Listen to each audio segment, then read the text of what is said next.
একটা কথা বলবো ভাইয়া, আমি হাত জোর করে বলতেছি যে আমি সঠিক বিচার চাই। ঠিক আছে, যদি সে আপোষ মীমাংসার সাপেক্ষে আপোষ মীমাংসা করে, ঠিক আছে, ভালো, সে যদি মানুষ হতে পারে।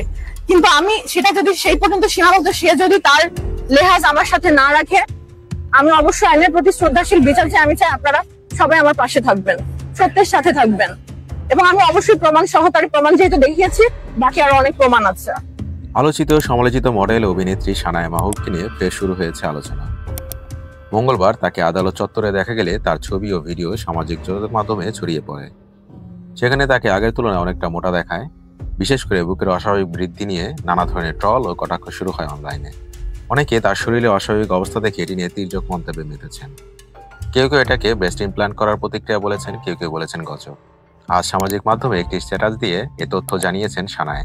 নিজের ভেরিফাইড ফেসবুক পেজে দেওয়া স্ট্যাটাসে তিনি লেখেন, আমার হাইপোথাইরয়েডের এক কারণে এরকমটা হয়েছে, ব্রেস্ট সার্জারি থেকে এমন হয়নি। নিচে প্রমাণ সহ প্রেসক্রিপশন দিয়েছি, আশা করি আপনারা অশিক্ষিত না করে নেবেন যে কি রোগে এমনটা হয়েছে।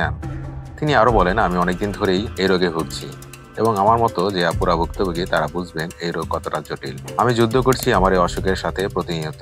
স্ট্যাটাসটির সঙ্গে চিকিৎসকের প্রেসক্রিপশন যুক্ত করে তিনি আরো লিখেছেন, নিচে পোস্ট দেওয়া প্রেসক্রিপশনটি অত্যন্ত ব্যক্তিগত ও গোপনীয় হলেও আমি সেই সব মানুষদের উদ্দেশ্যে আমার ব্যক্তিগত প্রেসক্রিপশনটি দিলাম যারা না বুঝে না জেনে বডি শেমিং করছেন। তারা ভাবছেন ব্রেস্ট সার্জারি করার জন্য আমার এরকমটা হয়েছে অথবা গজব পড়েছে আমার ওপর, ব্লা ব্লা। মডেলিং দিয়ে ক্যারিয়ার শুরু করেছিলেন সানায়া। এরপর নাম লেখান চলচ্চিত্রে। ময়না রীতিকথা ও সুপ্ত আগুন দ্য হিডেন ফায়ার নামে দুটি সিনেমায় কাজ করেছেন তিনি। সেগুলো মুক্তি পায়নি। কয়েকটি আইটেম গানের মিউজিক ভিডিওতে কাজ করেন তিনি। হঠাৎ করে মিডিয়া ছেড়ে দিয়ে সংসারী হয়ে পড়েন সানায়া। সেই সংসারও চলছে ভাঙনের খেলা।